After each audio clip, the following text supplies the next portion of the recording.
Sengoku Dynasty Part 2.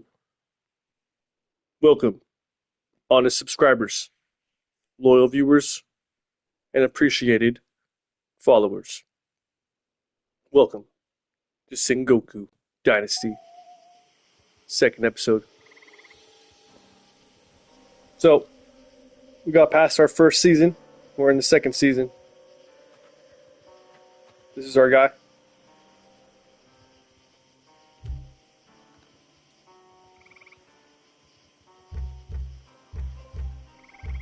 Our dynasty, level 6, 1 village, 7 out of 12 population.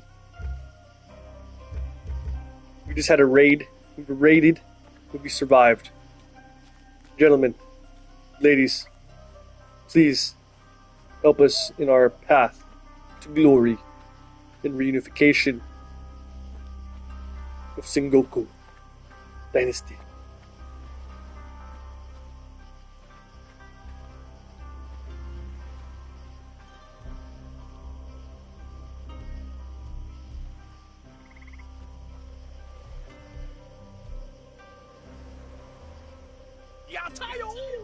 Yatayo!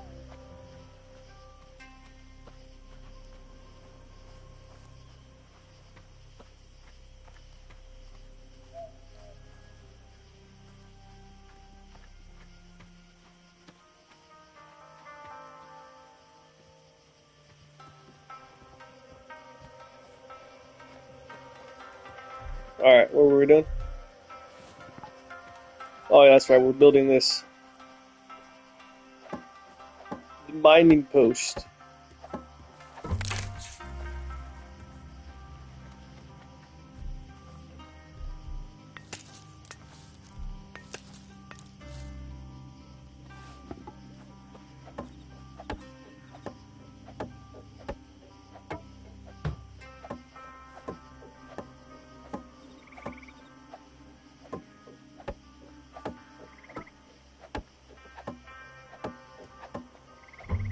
Mining post 2.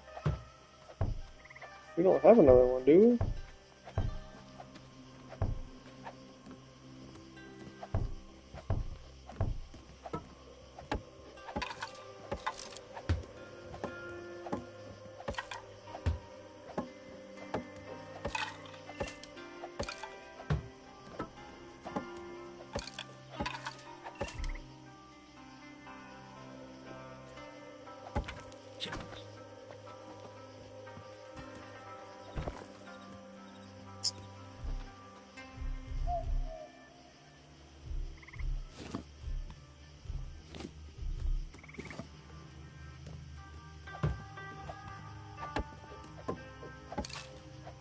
Oh, that's right, I demolished the first one on accident when I was building it like an idiot.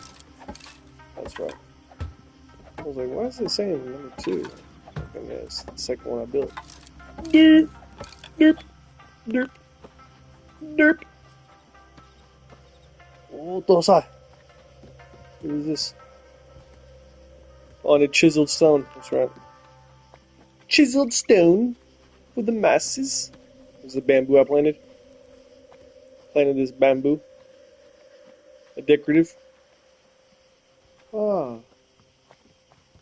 Ah. I need more planks.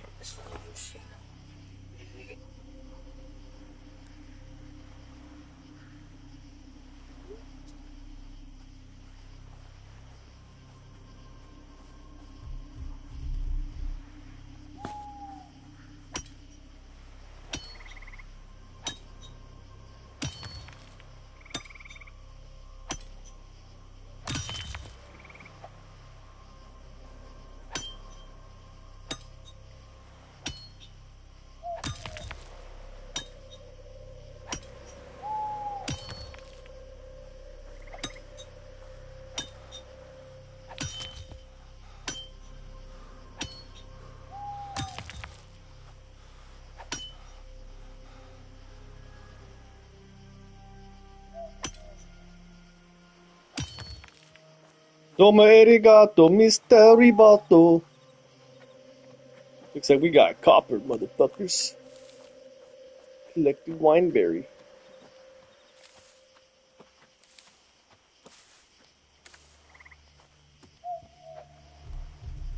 You know what? Let's get this. Where the fuck is our axe at?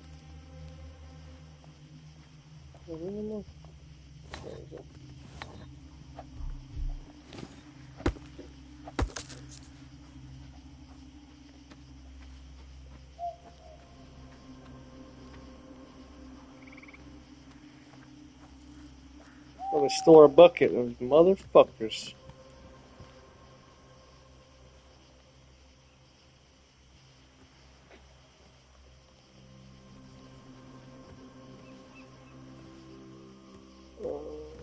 Got arrows.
Hey, baby.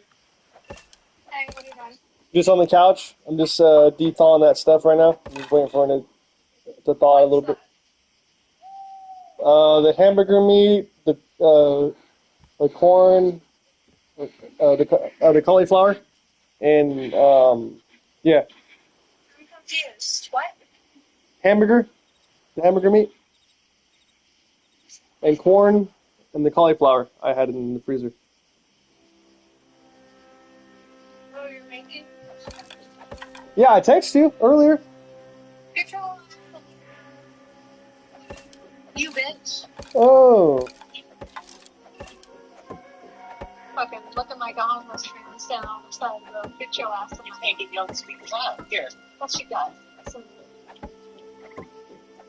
I can smell it through the pie.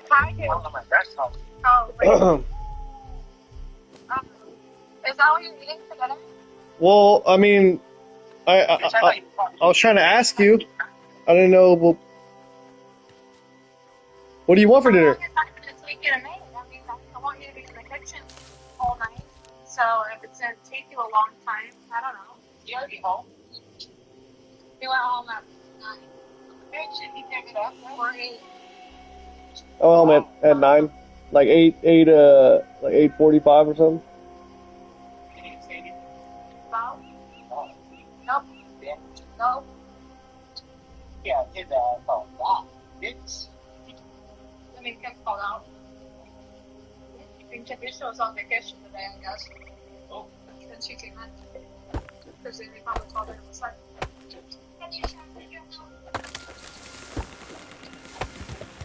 Hey, he's such a pussy.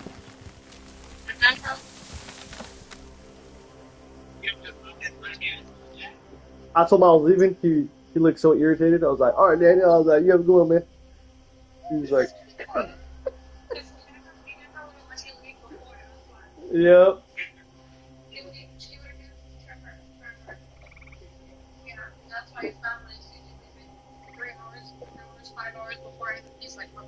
He's like, this bullshit. He was like, fuck. I hope they sent out the forecast too. Lazy ass motherfuckers. You know, I did Having the next 3 months. Okay. For the top 10. Awesome. But if they already talked to the end, and I just make sure that you're priority because my entry is a lot like. Why don't you talk to them both? What? You're like, Danny, I would like to talk with you. That way you're not doing no sneak shit and you're like, I fucking told you to say this, you know? I already talked to you. He said that we would prioritize. Well, Danny's a bitch. So. Damn. Trevor, your food and my food. Well, if Trevor's cooking, I'm sorry. BJ didn't get you food. No, but you know what BJ said? Because BJ doesn't know we live with Trevor. BJ said, you can give it to your brother to try. He's so sweet. It's rice and beans. Ew. Rice and lentils. What you mean? No. And so I'm going to eat mine. Well, I was thinking do you want hamburger helper with the corn and the cauliflower? Does that sound good or is that too much? Hamburger helper, corn, and cauliflower sounds like too much. Calling hamburger helper and cauliflower sounds good. Okay. But that beef's not defrosted.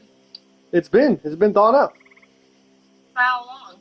ever since I got home. I put it in hot water. That shit is gonna be a rock still, and you're not supposed to thaw stuff in hot water, dude. Well, it's hot, warmish water. I thought you were the cooking expert. Nah, I just I wing it as I go along. Your mother taught you. My mother taught me how to cook. Cooking clean. Yeah. Did you? She taught me how to cook. Kanan is playing they ass. They're talking to Tommy. Rennie's watching the first one still. That's cute, huh? Yeah. Rennie's still on the first one. I know he told me.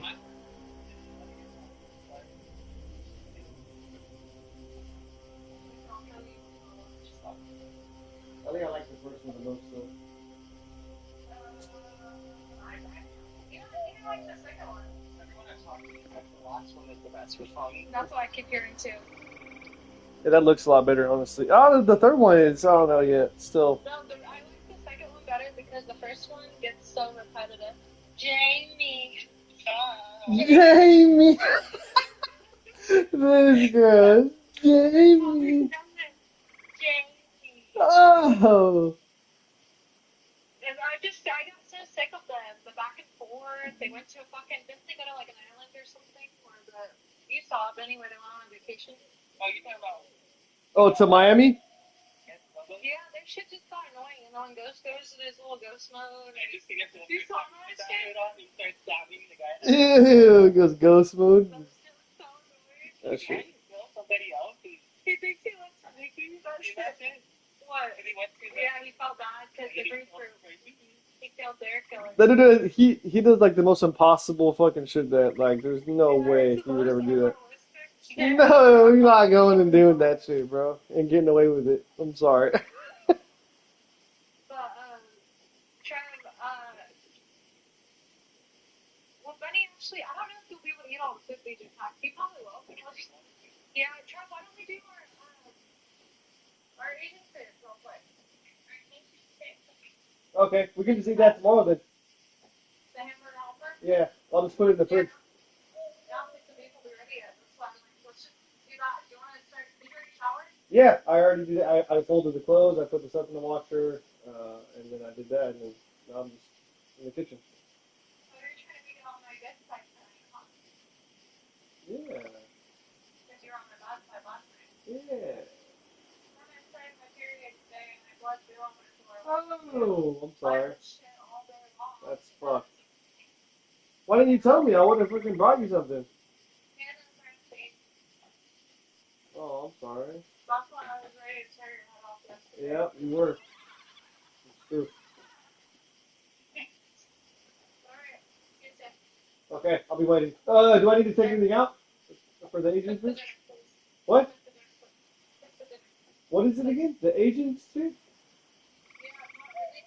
I think we got, didn't we get egg rolls and what was the other thing? With the orange chicken? Yeah. Oh, yeah, that's right. Okay, okay. I'll do that right now. It's nice too. Yeah. I'll make the rice. That's easy. I'll start the orange chicken then. On the list. I'll be Okay. ready by the time I get out of the shower and stuff. You've got about an hour to finish. Okay. Alright, see you soon. I love you. Drive safe. Love you too, bye. Okay, bye. Bye-bye.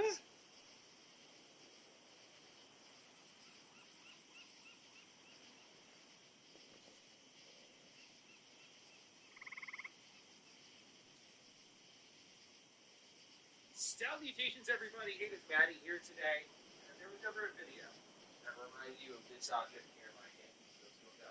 This is an onion. You know, layer by layer, you peel this bad boy back, right? If there was ever a video I've made that reminds you of this object right here, let it be this one.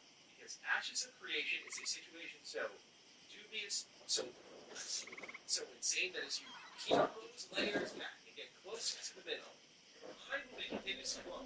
I don't think you'll cry as much as when you feel onion. Anyway, that said, this is a situation that runs as far as started in studios, and they have an evermore RPG by the name of Ashes of Creation kickstarted to the sum of $3.2 million as late as October 2017. 9 years later, it is out on storefronts, and it's already taken off storefronts. However, to be clear, as we run deeper into this issue, this is not something as simple as, oh, I see the mostly negative Steam reviews on there. I guess you ain't under-delivered on bad expectations, and that's it. No, that is part of it. It is so much more than that. This situation that is starting to see so much of the day before, which was a scam that despite raising $3.2 million and extracting so much money out of backers beyond that, by the way, $500 alphas, selling alpha and beta packs on their website, selling cosmetics on their website. Despite extracting so much money out of people, they only managed to skip by from alpha to a sudden early access market. That, by the way, is completely mentioned on that Kickstarter that in case Ashes of Creation does not launch, we promise to refund all backers in full. Which the little caveat here is when you look at their website describing the early access launch, they do say that the Set a timer for 5 minutes.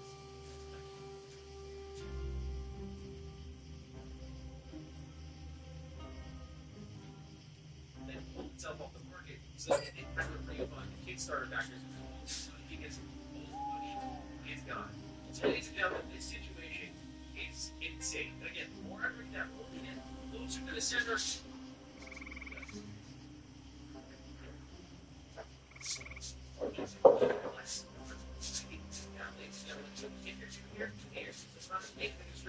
Consider some surprise.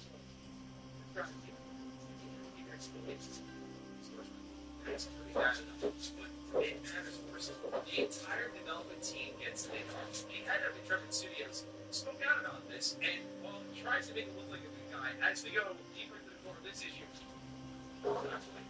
he says on his Discord, I can make a limited statement in my personal capacity and not be happy with the company regarding the situation. Control the company shifted away from me, and the board began directing actions that I could not ethically agree with or carry out. As a result, I chose to resign in protest rather than lend my name or authority to decisions I could not ethically support. Following my resignation, much of the senior leadership team resigned. Following those departures, the board made the decision to issue 4.5 notices and proceed with a mass layoff. I cannot responsibly speak to further details at this time due to the ongoing legal and governance matters, but I can say that developers and staff are acting in good faith and deserve better, and certainly they are now facing. I am incredibly dismayed by the situation. Now, what's strange about this is that in an interview from 2021 with MMORPG.com, Steve says this, man. He says, we are governed by pretty corporate overlord. I'm funding the project so no investors or a board to answer to, no publishers to appease. We speak with, not to, our community, and we actually listen to feedback and value, respect our players. So when you look around at Intrepid Studios and you don't see like a publisher, you're wondering who this board is that suddenly pulled the plug on you guys. Real strange time of that, but then this was confirmed over on LinkedIn with Margaret Curl, who was one of their top leads at Intrepid Studios, said that her time at the team had ended and that she's looking for new opportunities. Furthermore, in the comment thread beneath that, she said she doesn't work there anymore, so she can't answer, but she doesn't know how the game will be made when the art sold product team, Amazing Dead team, was entirely laid off at this weekend one.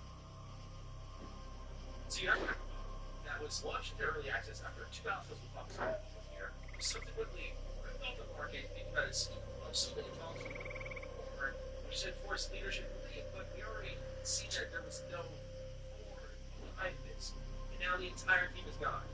The game is still available on Steam as a purchase video. Now, right now, Steam is looking for this, much like what happened the day before Steam got I feel like that's what they're going to try to do here. It's a little bit deeper here because the amount of money that they were taking from customers was insane. They were selling this early access bundle for $50. On top of that, were a bunch of content. Like, look at that storefront, you go, all right, like, not the end of the world here. But then you start to learn that 4 years ago, Ashes of Creation was selling a $500 pack that would give you alpha access, closed alpha access to the game. They would then subsequently charge for Alpha 2 $250. So they were taking money from people hand over fist beyond the Kickstarter money. So there was so much money that has been taken and led from customers over the years. I will also say this, if you are paying $500 to be a QA tester, that is also somewhat on you. Not to be mean, not to be offensive here, but look, man, that is an insane amount of money. You know what you could buy with that money outside of playing a game that's not even close to ready for being on the market? Like, there are whole companies dedicated to doing QA. You don't need to become one. It's not a glorified job. The only bit of publishing that was surrounding this game was My.com, who said that they are proud to announce a partnership with Intrepid Studios in 2018 for its global publishing plans. In Europe and CIS, the studio will work together with My.com and Mail.ru. This partnership will ensure the tools necessary to make Ashes of Creation not just a dream for all MMORPG players, but a reality that will change the future of the genre. Intrepid is still the publisher and operator for the North American region, but they also hinted that it will announce an Asian publishing partner for the near future. That is Intrepid and ID with their partnership here. So, any other publishing efforts here are completely gone by the time we've got this game onto the market. Now, where this situation gets even more interesting is when you start to look at Steven Share, right, was the head of Interactive Studios. A lot of people call out that he worked at an LM company, a multi-level marketing company here. And I want to read this whole entire snippet of an interview I was reading with Steve. The write-up says, our commenters have been linked with some of the Reddit concerns about Sheriff's background. While some of it appears baseless, Sheriff himself has admitted that he formerly participated in a non-gaming multi-level marketing business before moving on to real estate. While Sheriff has characterized that company as legal, detractors are basically saying it was a scam, drawing the conclusion that this Kickstarter can be trusted. Could you clarify the nature of the MLM and convince factors that it's represented at a low level? To which Steve says, yeah, it's sad for me to see a lie spread about me, but I'm 18 out for joining an MLM company called Zango.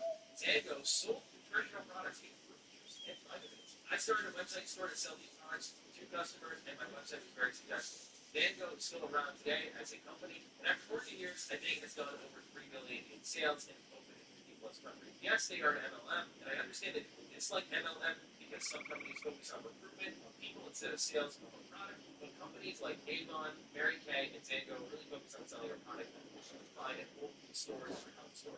So when I was 24, I began to get involved in investment and also real estate, where I saw most of my success, and I'm still involved in those heavily today. My primary focus now is developing content creation. We have RPG that is my true artist passion, and I am focused on. Throughout my life, I've always loved gaming, and I'm doing something that I never really here. That doesn't sound like a great of these or here, but it is also another layer that is going to come back full circle later here that you see. I mean, the mysterious investor who brings up in here. So I'm continuing on. This product gets pushed on the market by this guy, the head of studio, worked at MLM, worked in real estate, and now he's making them go, okay, track record not looking too spotty. So after those two albums that were extremely high priced and mixed results from them started to pop up, the early access release happens, people are to release because we felt what was happening in those albums. That issue just carried over into this early access release. Why release this at all? It's like kind of the same thing, it's not ready to go here. And so they found better to all their players. They said the concerns we hear are PvP corruption systems, issues surrounding characters, slip up, etc., etc. They conclude this letter saying that this allows them to build something ambitious, durable, and worthy of your investment. A couple days later, the game gets pulled. Like the rug pull is up earlier, and you're wondering why people don't trust online games nowadays. Like why people put the dog on high guard almost immediately when people approach these online games. People just skepticism. Look how many just get yanked out from underneath us constantly. It's impossible to have faith in almost any of them. Even something like which had the backing and the power of Amazon just announced that they are shutting down their servers at the beginning of next year. A game that completely took over Twitch, a game that completely took over YouTube, a game that had all right support to some people, it's even turning a corner. It's pulled offline. Now you look at this. Why would anyone invest in or believe in these online games? And what this starts to bring us into is actually an opinion piece that Wow. It's talking about money at Fallout 4 Anniversary Edition. Hello, my children.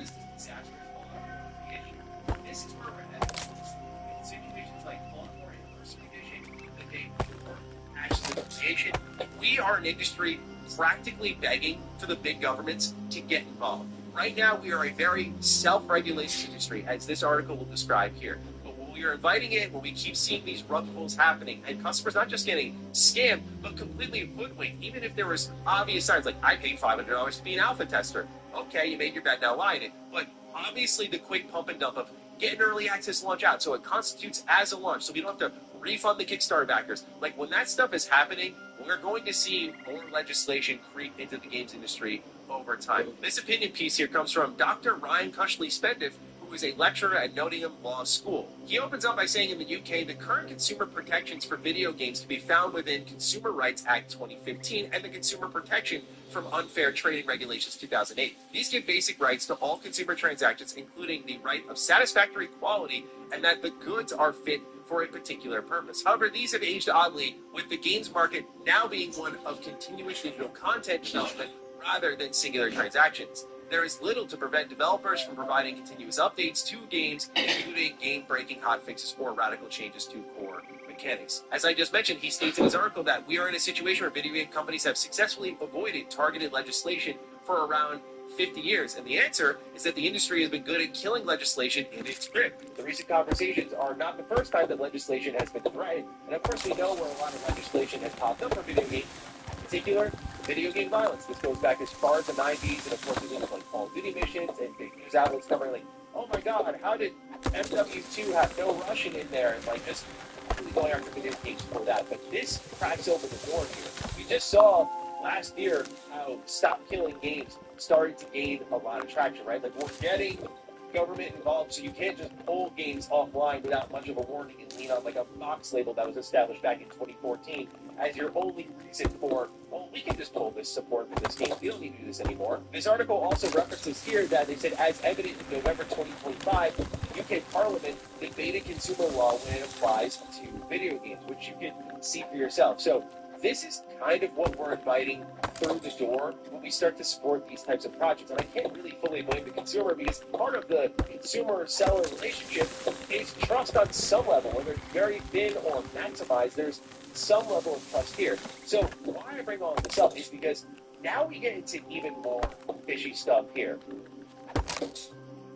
Someone pointed this out on the Ashes of Creation subreddit, and I thought it was a major eyebrow raiser at the very least here. They write that the new owner of the Ashes of Creation debt is Karen Moreko. They write here, Karen Moreko was a co-founder of MOBA, a company that sold dietary supplements. This company was shut down by the FTC for engaging in deceptive practices and being a pyramid scheme. So the game lost its leadership.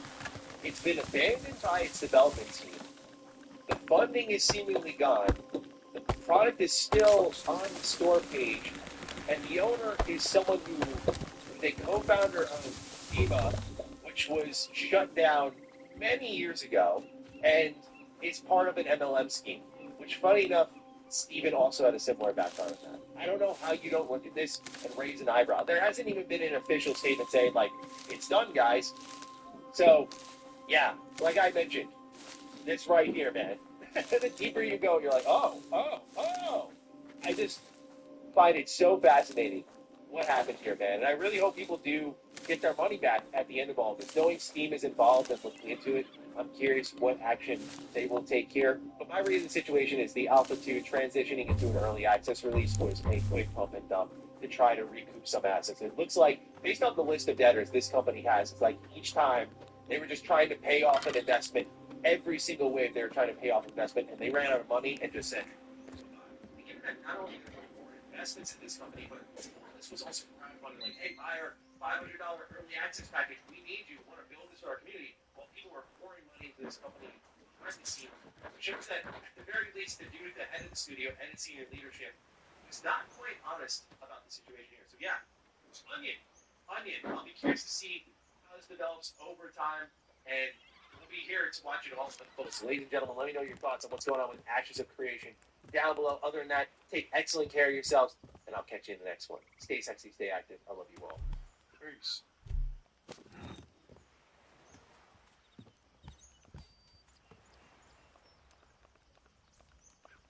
The Supreme Court is now debating on what a woman is. Listen to this.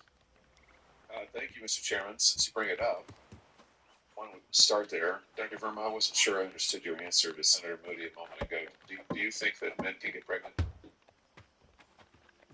I hesitated there because